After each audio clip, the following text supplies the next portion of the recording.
নমস্কার প্রিয় দর্শক বন্ধু, সিক্রেট অ্যাস্ট্রোলজি অ্যান্ড ইউতে আপনাদের স্বাগত জানাই। জুন মাস সিংহ রাশির জাতক জাতিকাদের জন্য কেমন যাবে, কোন কোন ক্ষেত্রে সুযোগ পাবেন, কোন কোন ক্ষেত্রে সাবধান থাকবেন, উপায় হিসাবে কি করবেন, সমস্ত কিছু জানাবো এই ভিডিওতে। কাজেই ভিডিওটি প্রথম থেকে শেষ পর্যন্ত মনোযোগের সাথে দেখতে থাকুন। ভিডিওটি আপনি আপনার চন্দ্র রাশি অনুযায়ী দেখবেন। তবে আপনি যদি আপনার চন্দ্র রাশি না জানেন, নাম রাশি অনুযায়ী দেখবেন, তাতেও উপকার পাবেন। জুন মাসে দেবগুরু বৃহস্পতি দ্বাদশভাবে অবস্থান করছে, যার কারণে জুন মাসে আপনাদের খরচ বাড়বে। কিন্তু এই খরচ হবে শুভ কাজে, সম্পত্তি ক্রয়ের জন্য, বাহন ক্রয়ের জন্য, অথবা বিদেশ ভ্রমণের জন্য। একাদশভাবে বুধের অবস্থান আপনার ইনকামকে বাড়াবে।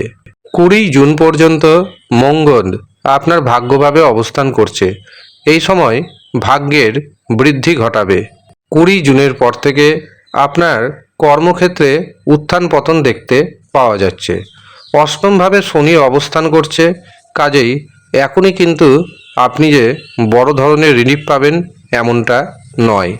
সেই কারণে কর্ম করতে হবে, পরিশ্রম করতে হবে, এমনকি সচেতন থাকতে হবে আপনাকে। সপ্তমভাবে রাহু অবস্থান করছে।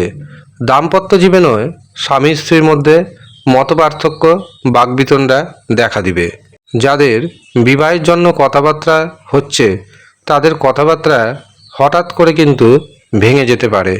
রাগ এবং জেদকে নিয়ন্ত্রণে রাখার প্রয়োজনীয়তা রয়েছে। উপায় হিসাবে আপনি নিয়মিত শনি মন্ত্র জপ করুন, হনুমান চালিসা পাঠ করুন এবং শনির দান ধর্ম করুন। এতে শনির প্রকোপ অনেকটাই কমবে এবং আপনার জীবনে উন্নতির পথ সুপ্রশস্ত হবে। এর পাশাপাশি প্রতিদিন সকালে ঘুম থেকে উঠে স্নান করে শুদ্ধ বস্ত্র পরিধান করে সূর্য দেবতাকে অর্ঘ্য নিবেদন করবেন। এতে আপনার জীবনে হারিয়ে যাওয়া মান সম্মান পুনরুদ্ধার হবে। এবার আমি আপনাদের কিছু তারিখ জানিয়ে রাখি, যেই তারিখগুলি আপনার জন্য গুরুত্বপূর্ণ। 1 তারিখ শরীর স্বাস্থ্যের দিকে নজর রাখুন। 2 তারিখ 3 তারিখ বিদ্যার্থীদের জন্য শুভ, যারা প্রতিযোগিতামূলক পরীক্ষায় অংশগ্রহণ করছেন, যারা ইন্টারভিউ দিবেন তাদের জন্য অত্যন্ত শুভ। 4 থেকে 6 তারিখ অতিরিক্ত রাগে মেজাজ হারাবেন না, এমনকি কথাবার্তার মধ্যে রুষ্টতা ভাব আসবে, সেটিকে ত্যাগ করার চেষ্টা করতে হবে। 8 তারিখ এবং 9 তারিখ দাম্পত্য জীবন খুবই সুখের হতে চলেছে, এমনকি যারা প্রেম সম্পর্কে রয়েছেন তাদের জন্য দিনটি অত্যন্ত শুভ। 9 তারিখ 10 তারিখ দূরবর্তী কোনো স্থানে যাত্রা করবেন না, কারণ শারীরিক অসুস্থতার যোগ দেখতে পাচ্ছি। 11 থেকে 16 তারিখ আপনার জন্য অত্যন্ত শুভ। কোনো কাজ যদি আটকে থাকে সেই কাজ পুনরায় শুরু করুন। 17 তারিখ 18 তারিখ এই দুটো দিন ব্যবসাতে, শেয়ার মার্কেটে বা যে কোনো জায়গাতে অর্থ নিবেশ করবেন না। 19 থেকে 25 তারিখ আপনার জন্য ফেভারে থাকবে। এই কটা দিনের মধ্যে আপনি যদি কোনো নতুন কাজ শুরু করতে চান, শুরু করতে পারেন। আটকে থাকা কাজ করতে চান, করতে পারেন। 26 থেকে 28 তারিখ আপনাদের চিন্তা কিছুটা হলেও বাড়বে।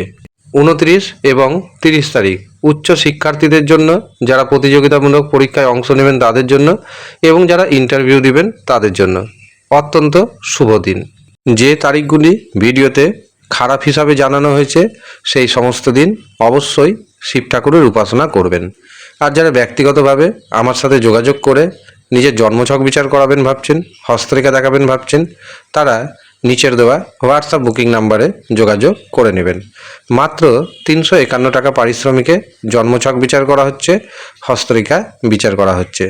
যারা ইচ্ছুক শুধুমাত্র তারাই যোগাযোগ করবেন। ধন্যবাদ।